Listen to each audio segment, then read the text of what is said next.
बिस्मिल्लाहिर्रहमानिर्रहीम। अस्सलाम वालेकुम दोस्तों, उम्मीद आप सब खैराफियत से होंगे। बुत चिकन पार्ट 20। कासिद के जाते ही सिपह सलार अमीर जलाल मरहूम फौजी की बेवा, उसके बेटे अहमद सलार और निगार खानम की तरफ मतवज्जे हुआ। उन तीनों को जंजीरें पहनाकर निजाम शाह के सामने लाया गया और फिर अमीर जलाल इंतहाई गजबनाक लहजे में गजनी के मर्द कलंदर से मुखातिब हुआ। बज़ाहिर ये तेरी मुंह बोली बहन है, वरना खुदा ही बेहतर जानता है कि तूने दरपर्दा इसे कौन सा रिश्ता बना रखा है। अमीर जलाल ने मरहूम फौजी की बेवा की तरफ इशारा करते हुए कहा। अभी जिंदान में अमीर जलाल के अल्फाज की गूंज बाकी थी कि मरहूम फौजी की बेवा हज़ियानी अंदाज में चीख कर कहने लगी, अल्लाह की पनाह मांग अमीर जलाल, अल्लाह की पनाह मांग। मुझे डर है कि कहीं ये आसमान टूट कर तेरे सर पर ना गिर पड़े या जमीन का सीना शक ना हो जाए। तू कैसे मर्दे बुजुर्ग पर कैसा शर्मनाक बहतान तराश रहा है। ये कहते कहते मरहूम फौजी की बेवा रोने लगी थी। निजाम शाह बड़ी मुश्किल से जिंदान के फर्श पर सीधे होकर बैठे। ताजियानों की जरबात, जख्मों की कसरत, जरियाने खून ने उन्हें इस काबिल नहीं छोड़ा था कि वो किसी सहारे के बगैर अपने कदमों पर खड़े हो सकें। तूने सच कहा अमीर जलाल, निजाम शाह की नकाहत में डूबी हुई आवाज उभरी। अल्लाह ही बेहतर जानता है कि मेरे और इस औरत के दरमियान क्या रिश्ता है। अमीर जलाल बड़ी बेहिसी के साथ मुस्कुराया। और ये वो नौजवान है जिसे तू अपना बेटा कहकर पुकारता है? अमीर जलाल ने अहमद सालार की तरफ इशारा करते हुए कहा, हाँ, ये मेरा बेटा है और मैं इसे हकीकी बेटे से भी ज्यादा प्यार करता हूं। अमीर जलाल की बेहिसी का वही आलम था और वो बदस्तूर मुस्कुराए जा रहा था। और ये मुनाफिक आजम असद शिराजी की लड़की निगार खानम है जिसे तू अपनी बेटी कहकर दुनिया को धोखा देता आया है। अमीर जलाल ने निगार खानम की तरफ इशारा करते हुए कहा, हाँ, ये मेरी बेटी निगार खानम है। कमजोरी के सबब निजाम शाह की जबान में हल्की सी लड़खड़ाहट पैदा हो गई थी। एक ऐसी बेटी जिस पर यह गुनहगार बाप नाज करता है। तेरी बातों से जाहिर हो गया कि ये तीनों तुझे बहुत महबूब हैं। अब अमीर जलाल की तहकीर आमेज मुस्कुराहट से सफाकी का रंग झलकने लगा था। मैंने फैसला किया है कि तेरी इन महबूब हस्तियों को तेरी ही आंखों के सामने मुसलसल अजियतें देता रहूं और फिर इन्हें मौत की गहरी नींद सुला दूं। अमीर जलाल का लहजा बड़ा वहशियाना था। फानी इक्तदार के नुमाइंदों को यह राज नहीं मालूम, मगर मैं खूब जानता हूं कि तू किसी इंसान की हयात और मौत पर कादिर नहीं है। निजाम शाह ने बड़े कर्ब के साथ अपनी बात मुकम्मल की। सिलसिला कलाम जारी रखने की कोशिश में उनके जख्मी होठों से खून रिसने लगा था। मेरी कुदरत का अंदाजा तो तुझे कुछ देर बाद हो जाएगा। अमीर जलाल ने निहायत मुतकब्बिराना अंदाज में कहका जनी की। मैं इत्तमाम हुज्जत के लिए इन तीनों की मौत से पहले एक बार फिर तेरे सामने अपना मुतालबा दोहराना चाहता हूँ। अगर तूने गजनी के मजमा आब में अमीर इस्माइल की इताअत का ऐलान नहीं किया तो फिर ये तेरी बहन और तेरा बेटा तेरी आंखों के सामने कत्ल कर दिए जाएंगे। अमीर जलाल के चेहरे पर उसकी फितरत की दरिंदगी ऊद कर आई थी। और फिर मैं तेरी इस महबूब तरीन बेटी को अपनी कनीज बना लूंगा। निजाम शाह ने बड़ी अजीब सी नजरों से अपनी मुंह बोली बहन और दोनों बच्चों की तरफ देखा। कलंदर की आंखों में हसरत भी थी, रूह का कर्ब भी और शान बेनयाजी भी। मेरे अजीम भाई, मैं सोच भी नहीं सकती थी कि इंसान इतनी जल्दी हैवानों की कबा पहन लेंगे। मरहूम फौजी की बेवा ज़ारो कतार रो रही थी। आप हमारे मसाइब से घबराकर अपनी रविश तर्क न करना कि आपके कांधों पर बड़ी भारी जिम्मेदारियां हैं। हमारा क्या है कि हम तो खाक के हकीर से खिलौने हैं। टूट कर बिखर भी गए तो इससे कोई फर्क नहीं पड़ेगा। हम रहे ना रहे, मगर आपकी पारसाई के लिबास पर कोई दाग ना आने पाए। बड़े जज्बाती लम्हे थे। निजाम शाह ने हस्बे आदत मुस्कुराते हुए अपनी उस जाननिसार बहन की तरफ देखा जिससे उनका कोई खूनी रिश्ता नहीं था। निजाम शाह अपनी रिवायत के मुताबिक मुस्कुरा तो दिए थे, मगर देखने वालों ने यह भी देख लिया था कि उनकी आंखों से आंसुओं की नमी झलकने लगी थी। बाबा, हम तो आपके कदमों से लिपटी हुई खाक हैं, अहमद सालार बोला। और निगार खानम ने बैक जबान कहा, अगर जुल्म और नाइंसाफी की हवा के तेज झोंके हमें उड़ाकर ले जाएं तो इस हादसे का गम न करना कि खाक तो उड़ती ही रहती है। ये जबरो तशद्दुद का सफर हमें मुंतशिर करना चाहता है। मुमकिन है कि कुछ देर बाद हम मुंतशिर हो जाएं, मगर आप हमें इंतशार से बचाने के लिए नाजायज इक्तदार के हाथों पर बैत न कर लेना कि अमल आपके शयाने शान नहीं होगा। निजाम शाह के जख्मी होठों की मुस्कुराहट कुछ और गहरी हो गई। मुझे अपने बच्चों से यही तवक्को थी कि वो आजमाइश की इन संगीन सातों में एक जरूरतमंद बाप को मायूस नहीं करेंगे। मैं इसी दिन के लिए अल्लाह से दुआएं करता था कि अगर मेरे कदम बहकने लगे तो मुझ नातवा को गैब से सहारा देना। निजाम शाह के चेहरे पर वही जलाल रूहानी नुमाया था, मगर आवाज कुछ थकी थकी सी थी।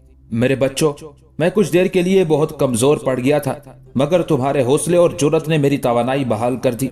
मैं तुम्हारा शुक्रगुजार हूँ कि तुमने एक इंतहाई नाजुक वक्त में मेरा साथ दिया। अपने करीबी रिश्तों को आफात व मसाइब का हदफ बनते देखकर मेरे कदम लड़खड़ाने लगे थे, मगर अल्लाह ने मेरी दस्तगीरी की और मुझे तबाह होने से बचा लिया। बेशक हमारे अमवाल और औलादें बड़ा फितना है। सिपह सलार अमीर जलाल बहुत देर से पेचोताब खा रहा था। फिर तूने क्या फैसला किया? सालार गजनी के लहजे से इंतहाई गुस्ताखी और बेअदबी झलक रही थी। दिलों के फैसले बहुत पहले हो चुके थे, बस उनका ऐलान बाकी था, सो वो भी हो चुका। निजाम शाह ने इस कदर मुतमईन लहजे में कहा कि जैसे वो मक्तल की जमीन पर नहीं, अपने घर के आरामदेह बिस्तर पर दराज हों और अपने अहले खाना से गुफ्तगू कर रहे हों। सालार गजनी अपना काम करे, मैं और मेरे बच्चे अपना काम करते रहेंगे। सालार गजनी अमीर जलाल एक लम्हे के लिए बदहवास हो गया। उसे उम्मीद नहीं थी कि निजाम शाह इतनी आसानी के साथ अपना फैसला सुना देंगे। अमीर जलाल को यकीन था कि ये जख्मी बूढ़ा अपने अहले खाना पर नाजिल होने वाली मुसीबत के तसव्वुर से ही लरस जाएगा और फिर इसकी जबान जबरन ही सही अमीर इस्माइल की शान में कसीदा पढ़ने लगेगी। मगर जब मरहूम फौजी की बेवा, उसके बेटे अहमद सालार और निगार खानम ने मौत को गले लगाने का अज़्म का इजहार किया तो इक़्तिदार और ताकत का नुमाइंदा वहशत ज़दा नजर आने लगा। मौत का चेहरा देखना तो कुजा, अभी तो तुमने उसके कदम की आहट भी नहीं सुनी। अमीर जलाल पागलों की तरह चीख रहा था, तुम मुझे पहचानते नहीं कि मैं कौन हूँ और रियासत के गद्दारों से कैसा सलूक करता हूँ। शायद मौत के खौफ से तुम्हारी समातों में खलल पैदा हो गया है, इसलिए एक बार फिर से सुन लो कि यह मखबूतुल हवास और मजनू बूढ़ा तो बहुत जल्द दुनिया से गुजर ही जाएगा, मगर तुम अपनी जानों के साथ ये खौफनाक खेल ना खेलो। अभी तुम नहीं जानते कि मैंने तुम्हारे लिए कैसी दर्दनाक मौत का इंतखाब किया है। अमीर जलाल के उस वहशियाना सवाल के जवाब में कोई आवाज नहीं उभरी। ऐसा लग रहा था जैसे तमाम अफराद ने सालार गजनी की धमकियों को किसी दीवाने का हज़यान समझकर नजरअंदाज कर दिया हो। जिंदान के दरो दीवार पर छाया हुआ गहरा सुकूत अमीर जलाल के लिए बड़ा जानलेवा था।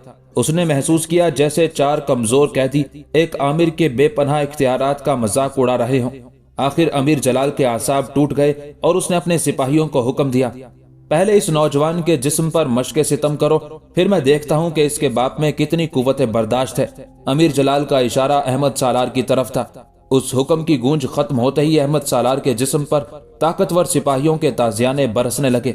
बड़ा जांगुदाज मंजर था। अमीर जलाल ने एक अजीब सी मुस्कुराहट के साथ निजाम शाह की तरफ देखा। उनके चेहरे पर कई रंग उभर कर डूब चुके थे। निजाम शाह ने अपना कर्ब छुपाने की बहुत कोशिश की थी, मगर अमीर जलाल की अयार आंखें देख रही थी कि निजाम शाह अंदर से टूट रहे हैं। अहमद सालार के जिस्म पर पड़ने वाले हर ताजियाने की जरब निजाम शाह की रूह को जख्मी करती जा रही थी। आखिर निजाम शाह उस सूरत हाल को बर्दाश्त न कर सके और बड़े दिल गरिफ्ता लहजे में अमीर जलाल को मुखातिब करते हुए कहने लगे, अमीर इस्माइल की इताअत का मसला मेरी जात से वाबस्ता है। मेरे इनकार की सजा मुझे दे। इन बेगुनाह इंसानों के सिलसिले में अपने अल्लाह से डर। सुनने वालों ने पहली बार महसूस किया कि निजाम शाह के लहजे में फरियाद का रंग नुमाया था। ये ताजियाने तेरे ही जिस्म पर बरसाए जा रहे हैं। अमीर जलाल की आवाज में रऊनत भी थी और नफरत व कहर भी। क्या तू कुदरत के इस निजाम को नहीं पहचानता कि बाप के गुनाहों की सजा औलाद को भुगतना पड़ती है? कोई किसी के गुनाह का बोझ नहीं उठा सकता। निजाम शाह अपनी जिस्मानी नकाहत के सबब दिल की ताकत से बोलने की कोशिश कर रहे थे। अमीर जलाल, अल्लाह के अहकाम की तावील ना कर और कुदरत का मजाक न उड़ा कि यौम हिसाब बहुत करीब है। तूने गलत कहा। यौम हिसाब करीब नहीं, सर पर आ पहुंचा है। अमीर जलाल ने बड़े सफाकाना अंदाज में कहा लगाया, तू देखता नहीं कि अदालत कायम हो गई और हिसाब शुरू हो चुका है? निजाम शाह ने बेकरार होकर अहमद सालार की तरफ देखा। उस नौजवान के जिस्म से खून के फवारे उबल रहे थे, मगर अभी तक कोई चीख नहीं उभरी थी। अहमद सालार के होंठ सख्ती से भिंचे हुए थे। अपने बेटे की हालत देखकर निजाम शाह सख्त मुस्तरिब हो गए। फिर गजनी के मर्द कलंदर ने घबरा कर खड़े होने की कोशिश की, मगर शदीद नकाहत के सबब लड़खड़ाए और फर्श पर गिर पड़े। मेरे बेगुनाह बेटे, मुझसे तुम्हारी ये तकलीफ देखी नहीं जाती। निजाम शाह की आवाज में रिक्कत शामिल थी। अगर तुम कहो तो मैं इस्माइल को अपना अमीर तस्लीम कर लूंगा। अल्लाह दिलों का हाल बेहतर जानता है, लेकिन मेरे इकरार के बाद कई बेगुनाह इस आजाब से महफूज हो जाएंगे। नहीं बाबा, ये इकरार आपके मनसब के खिलाफ है। अहमद सालार का पूरा जिस्म जख्मों से भर गया था, मगर उसके लहजे में वही इस्तकामत थी। आपका बेटा अमीर इस्माइल के जिंदान खाने में नहीं, मैदान जंग में है। थोड़ी देर के लिए समझ लीजिए कि अहमद सालार गिरफ्तार हो गया है और दुश्मन उस पर अपने जबरो तशद्दुद के हुनर आजमा रहा है। उसके जफाकार हाथों से खींचा हुआ यह हिसार कितनी देर कायम रहेगा? ज्यादा से ज्यादा चंद रोज, फिर जिस्म का ये कफस टूट जाएगा और तायरे जहां आजाद फिजाओं में परवाज करने लगेगा। यह आप ही का दिया हुआ सबक है कि मौत रेशमी बिस्तरों पर भी आती है और मैदान जंग में भी। मैंने तय कर लिया है कि जुल्म सितम के तपते हुए सहरा में अपनी मौत का इस्तकबाल करूं ताकि निजाम शाह का इताअतयार फर्जंद कहला सकूं। आप मुतमईन रहें, अमीर जलाल मेरा कुछ नहीं बिगाड़ सकेगा। मैं तो बस इतना चाहता हूं कि आप मुझसे राजी हो जाएं। अहमद सालार के लहजे में बड़ा दर्द था। हाँ मेरे सादतमंद और जानिसार वारिस, मैं राजी हूं और अल्लाह भी तुझसे राजी हो जाए। शिद्दत गम से निजाम शाह की आवाज में लर्जा पैदा हो गया था। फिर एक मैं क्या, आप पर लाखों सालार कुर्बान। निजाम शाह के रूहानी फर्जंद ने इतनी बुलंद आवाज में कहा कि जिंदान का पूरा कमरा गूंज उठा। निजाम शाह ने आंखें बंद कर ली।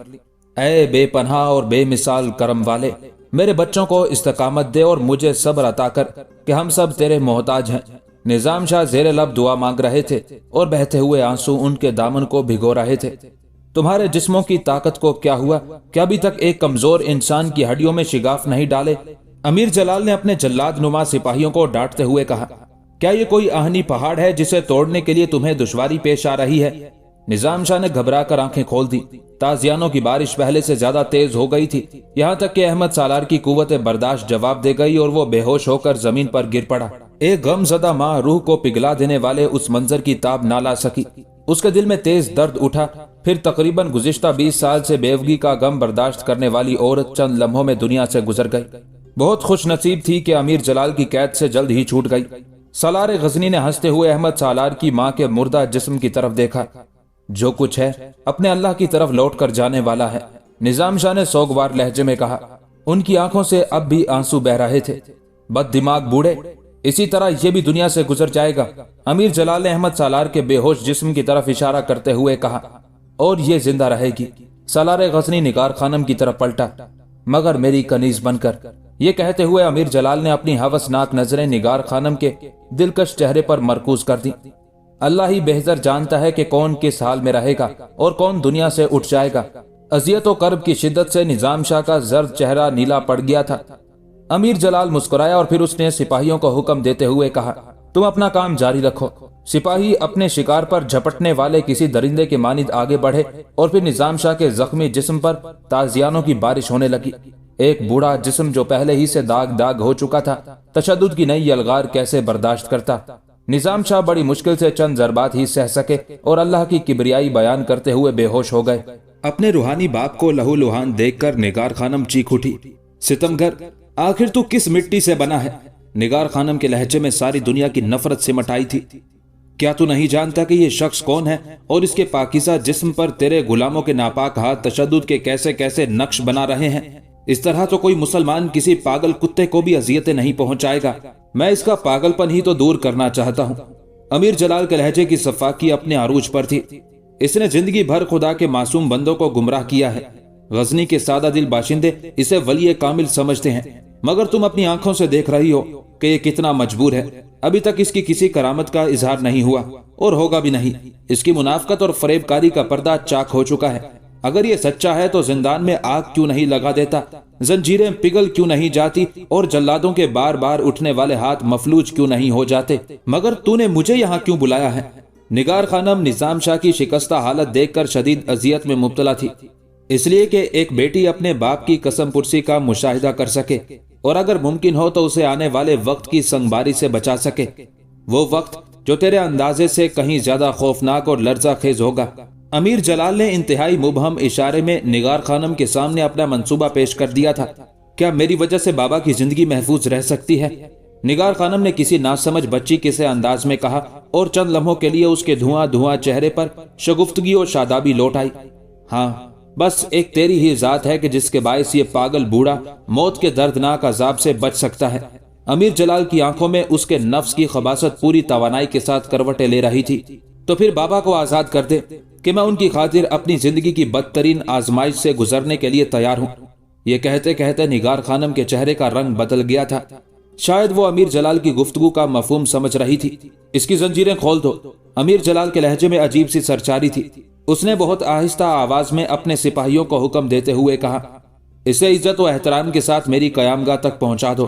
زنجیروں سے آزاد کرنے کے بعد نگار خانم نظام شاہ کے قریب پہنچی اور کچھ دیر تک خاموش کھڑی اس شخص کو دیکھتی رہی جو کل تک بے شمار انسانوں کا مسیحا تھا، مگر آج خود اس کی یہ حالت تھی کہ اپنے جسم پر لاتعداد زخم سجائے ہوئے بے ہوش پڑا تھا اور اس کے زخموں پر لفظوں کا مرہم رکھنے والا ایک بھی غم خوار موجود نہیں تھا۔ نگار خانم کی آنکھوں سے بے اختیار آنسو بہنے لگے۔ تیرے آنسو اس بد نصیب انسان کی مصیبتوں میں اضافہ کر دیں گے، امیر جلال نے تنبیہ کی۔ نگار خانم نے اپنے آنچل سے آنسو خشک کیے اور چند قدم آگے بڑھ کر احمد سالار کے پاس رک گئی۔ وہ خون میں نہایا ہوا بے ہوش پڑا تھا۔ نگار خانم کے دل میں درد کی ایک تیز لہر اٹھی۔ یہ تو تیرے لباس عروسی پہننے کے دن تھے، مگر درندوں نے تجھے زخموں کی قبا پہنا دی۔ صبر کر میرے بھائی کہ ظلم کی یہ تاریک رات گزرنے ہی والی ہے۔ تو جبر کی تاریک کردہ اس نیند سے جاگے گا تو سورج تیرے دروازے پر دستک دے رہا ہوگا۔ نگار خانم نے دل ہی دل میں کہا اور آگے بڑھ کر اس عورت کی لاش کے پاس ٹھہر گئی جس سے اس کا کوئی خونی رشتہ نہیں تھا، مگر پھر بھی مرنے والی اسے اپنی حقیقی ماں سے بھی زیادہ عزیز تھی۔ محترم، زندگی کے اس سفر سے آپ کی جسمانی رفاقت تو ختم ہو گئی، مگر میں محسوس کر رہی ہوں کہ آپ کی روح اب بھی ہماری ہم سفر ہے، اور اس رفاقت کو دنیا کے کسی جابر کا بنایا ہوا قانون ختم نہیں کر سکتا۔ نگار خانم نے اپنی ماں کے جنازے پر آنسوؤں کے پھول چڑھائے اور تیز قدموں کے ساتھ زندان سے نکل کر امیر جلال کے مکان کی طرف چلی گئی۔ نگار خانم، تمہیں یہ راز نہیں معلوم کہ میں تم سے کتنی محبت کرتا ہوں۔ اس وقت امیر جلال کے لہجے میں شائستگی بھی تھی اور جذباتی تاثر بھی۔ میں اس کی شکایت نہیں کرتا کہ تم نے میرا پیغام کیوں مسترد کر دیا تھا، مجھے تو آج تم پر یہ حقیقت ظاہر کرنا ہے کہ میں ہر حال میں تمہیں حاصل کر کے رہوں گا، خواہ اس کوشش میں میری جان ہی چلی جائے۔ یک امیر جلال کے چہرے کا رنگ بدل گیا تھا۔ اگر تم خوشی کے ساتھ مجھ سے شادی کر لو تو میں نظام شاہ اور احمد سالار کی زندگی تمہیں تحفے کے طور پر پیش کر دوں گا، ورنہ۔ امیر جلال نے قصدن اپنا جملہ نامکمل چھوڑ دیا تھا تاکہ وہ نگار خانم کا جذباتی رد عمل دیکھ سکے۔ نگار خانم کچھ دیر تک سوچتی رہی اور پھر آہستہ آہستہ کہنے لگی، میرے بابا اور میرا بھائی احمد سالار ملکہ غزنی کے معتوب ہیں، پھر تم ان کی زندگی کی ضمانت کس طرح دے سکتے ہو؟ نگار خانم نے بڑا عجیب سا سوال کر ڈالا تھا جسے سن کر امیر جلال چند لمحوں کے لیے بدحواس سا ہو گیا، پھر بہت سنبھل کر بولا، میں ملکہ غزنی کو نظام شاہ اور احمد سالار کی جاں بخشی پر آمادہ کر لوں گا۔ امیر جلال بڑی عیاری کے ساتھ چال چل رہا تھا، مگر اس سے پہلے شادی کی رسم ادا ہونا ضروری ہے۔ اگر ملکہ غزنی شاہی مہر کے ساتھ یہ فرمان جاری کریں کہ نظام شاہ بے قصور ہے اور آئندہ ان کے خلاف کوئی انتقامی کارروائی نہیں کی جائے گی تو میں علل اعلان تم سے شادی کرنے کے لیے تیار ہوں۔ نگار خانم نے بے باکی کے ساتھ اپنا فیصلہ سنا دیا۔ امیر جلال سوچ بھی نہیں سکتا تھا کہ نگار خانم اتنی ذہانت اور تیزی سے اس کا پھیلایا ہوا جال کاٹ دے گی۔ شادی تو تجھے کرنی ہی ہوگی۔ امیر جلال کے لہجے میں وہی صفاقی اور درندگی لوٹ آئی تھی۔ نظام شاہ زندہ رہے یا سسک سسک کر مر جائے، اس کی زندگی اور موت کا تیری شادی سے کوئی تعلق نہیں۔ امیر جلال جوش جذبات میں بے نقاب ہو چکا تھا۔ یہ صرف میری خواہش اور انا کا مسئلہ ہے اور میں اپنے مسائل کو حل کرنا خوب جانتا ہوں۔ یہ میری حالت جمال ہے کہ میں تجھے اپنی بیوی بنانا چاہتا ہوں، ورنہ میرے جلال کی کیفیت یہ ہوگی کہ تجھے میری داشتہ بن کر رہنا ہوگا۔ یہ کہتے ہوئے امیر جلال اٹھ کھڑا ہوا اور پھر اس کے حکم پر نگار خانم کو ایک کمرے میں بند کر دیا گیا۔ اپنے مکان سے قصر شاہی کی طرف جاتے ہوئے امیر جلال نے ایک مجبور لڑکی کو آخری تنبیہ کی، میں تجھے صرف ایک رات کی مہلت دیتا ہوں تاکہ تو میرے جلال و جمال میں سے کسی ایک کا انتخاب کر سکے۔ نگار خانم نے وہ رات بڑے کرب میں گزاری۔ اس نے نظام شاہ اور احمد سالار کی زندگی بچانے کے لیے انتہائی تکلیف دہ اور تباہ کن راستہ اختیار کیا تھا، مگر پھر بھی نجات کی کوئی صورت نظر نہیں آ رہی تھی۔ اچانک نگار خانم کو محسوس ہوا کہ جیسے کمرے میں کوئی شخص داخل ہوا ہے۔ اس نے گھبرا کر دیکھا، نظام شاہ زخمی حالت میں آہستہ آہستہ اس کی طرف بڑھ رہے ہیں۔ چند لمحوں کے لیے نگار خانم کو سختہ سا ہو گیا۔ اس نے پتھرائی ہوئی آنکھوں سے دیکھا کہ نظام شاہ کے جسم پر زنجیریں بھی موجود نہیں تھی اور دروازہ بھی بند تھا۔ پھر وہ اس کمرے میں کس طرح داخل ہوئے؟ بیٹی، مجھے تمہاری خاطر اپنی زندگی میں پہلی بار ایک غلط راستہ اختیار کرنا پڑا۔ نظام شاہ نے نگار خانم کے قریب پہنچ کر بڑے کربناک لہجے میں کہا، اپنے باپ سے اتنی محبت نہ کر کہ آخری وقت میں اس کے قدم ڈگمگا جائے اور مرنے کے بعد اس کا پورا کفن داغدار ہو کر رہ جائے۔ وہ میرے جسم کو آرے سے چیر دے یا میرے گوشت کے ٹکڑے جنگلی جانوروں کے آگے ڈال دے، مگر تو اس مردود سے شادی نہ کرنا کہ وہ مسلمانوں کی صفوں میں چھپا ہوا ایک لعنت زدہ بھیڑیا ہے۔ تو نہیں جانتی کہ امیر جلال کون ہے اور کیا چاہتا ہے۔ निगार खानम चीखती हुई आगे बढ़ी और निजाम शाह से लिपट कर रोने लगी। बाबा, जब आप ये जंजीरें तोड़ सकते हैं तो फिर मलिका गजनी के जिंदान से निकलकर कहीं दूर क्यों नहीं जाते? अपनी इस मजबूर बेटी को इतने आजार क्यों पहुंचाते हैं? परेशान ना हो कि तेरे बाबा के जाने का वक्त करीब आ गया है। निजाम शाह ने बड़ी शफकत से निगार खानम के सर पर हाथ फेरते हुए कहा। मलिका गजनी की उठाई हुई आहनी दीवारें मुझे क्या रोकेंगी, मगर मैं अभी यहाँ से जा नहीं सकता कि अपने अहद से मजबूर हूँ। फिर जब मेरा अहद पूरा हो जाएगा तो इस तरह चला जाऊंगा कि देखने वाले देखते ही रह जाएंगे। निगार खानम ने सर उठाकर देखा। निजाम शाह के पूरे जिस्म पर जख्मों की गुलकारियां थी और उन जख्मों से बहते हुए खून के कुछ दाग निगार खानम के पैराहन पर भी नुमायां हो गए थे। मैं जा रहा हूं बेटी, अभी मुझे बहुत काम है, निजाम शाह ने निगार खानम को अलग करते हुए कहा। मगर आज की रात जो कुछ तुमने देखा है इसका कभी किसी से जिक्र न करना कि ये मेरा हुक्म है, वरना तुम्हारा बाप रुसवा हो जाएगा। ये कहकर निजाम शाह मुड़े और दरवाजे की तरफ बढ़ने लगे। निगार खानम को महसूस हुआ कि जैसे उसकी आंखों के सामने अंधेरा छा गया है। फिर ये तारीकी जाहिर हुई तो उसने देखा कि निजाम शाह कमरे से जा चुके थे और वो दरवाजा उसी तरह बंद था। दूसरे दिन निगार खानम ने शादी से इनकार कर दिया। अमीर जलाल वहशियों के मानिद गुस्से में भरा हुआ मलिका गजनी के सामने हाजिर हुआ और इंतहाई तल्ख लहजे में कहने लगा, मलिका आलिया, आपका ये गुलाम अपने मंसूबे में नाकाम हो गया। अमीर जलाल को अपने लहजे पर काबू नहीं रहा था और शिद्दत गजब से उसकी आवाज लड़खड़ा रही थी। अब मुझे हुक्म दीजिए कि मैं इस गद्दार और मुनाफिक का सर काटकर आपके हजूर पेश कर दूं। अपने सिपह सालार की बदहवासी देखकर मलिका गजनी भी फिक्रमंद नजर आने लगी थी। हमें कुछ सोचने का मौका दे ताकि हम निजाम शाह के कत्ल का जवाब तलाश कर सके। कत्ल का जवाब तो मौजूद है। अमीर जलाल के लहजे में वही बरहमी थी। वो अकीदतन एक यहूदी है जो मुसलमानों की सफों में इंतशार बर्पा कर रहा है। हम इमाम रुकनुद्दीन मसूद से मशवरा करने के बाद किसी नतीजे पर पहुंचेंगे, मलिका गजनी ने परेशान लहजे में कहा। निजाम शाह का कत्ल इतना आसान नहीं है। जब तक गजनी की रियाया को मुतमईन नहीं किया जाता उस वक्त तक इस फितने से निजात हासिल करना मुश्किल है। बहरहाल हम तेरी इस तजवीज पर गौर करेंगे।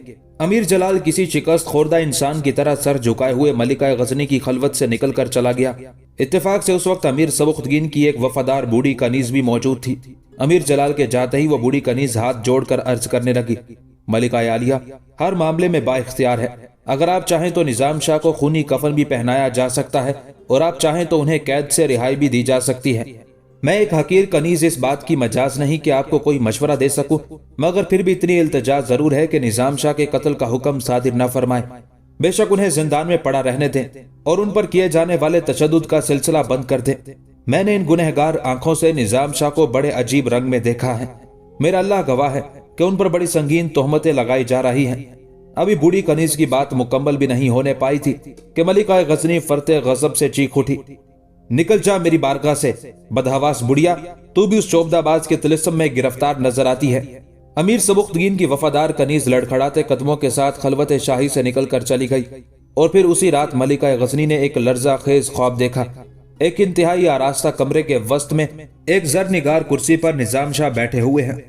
उनके दोनों तरफ 10 बस्ता इंसानों की लंबी कतारें हैं और खुद मलिका गजनी जंजीरें पहने हुए निजाम शाह के सामने खड़ी है। अचानक चंद सिपाही एक बड़ा ख्वान उठाए हुए दरवाजे में दाखिल होते हैं और इंतहाई मौदबाना अंदाज में चलते हुए निजाम शाह के रूबरू पहुंचकर ठहर जाते हैं। मलिका गजनी ने गौर से देखा कि उस ख्वान पर सुर्ख कपड़ा ढका हुआ है।